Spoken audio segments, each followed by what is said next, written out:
So yesterday, Professor Mary DeHaas took the stand at the Parliament's ad hoc committee and things got heated. Before I tell you what went down, here's the context you need. Mary DeHaas is not a cop. She's a human rights researcher who has monitored political killings in KZN for over 30 years.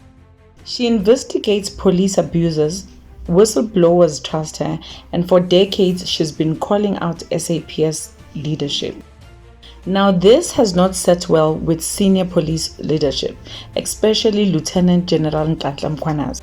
In a previous press conference, he went straight for her credibility. He said he doesn't know her from anywhere, called her a desktop researcher, and even said if he were her student, he would question whether her qualification is credible. He was responding to her long-standing criticism of SAPS, including him, because DeHaas had openly questioned his competence and accused the police, including political task team, of torture, abuse, and political interference. Fast forward to yesterday, DeHaas told Parliament the task team is irregularly formed, abusive, unqualified, and should be disbanded immediately.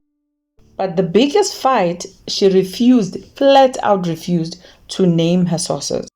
She told the MPs her whistleblowers could be killed and she will not put anyone's lives at risk for the sake of Parliament.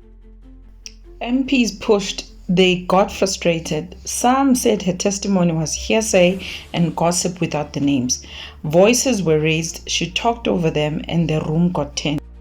So that's the full picture. Long-standing tension with Mkhwanazi, deep criticism of senior SAPS leadership, and dramatic showdown yesterday over whether she can protect. Do you think she should have revealed the names or protected them at all costs? With that being said, see you in the next one. Ciao.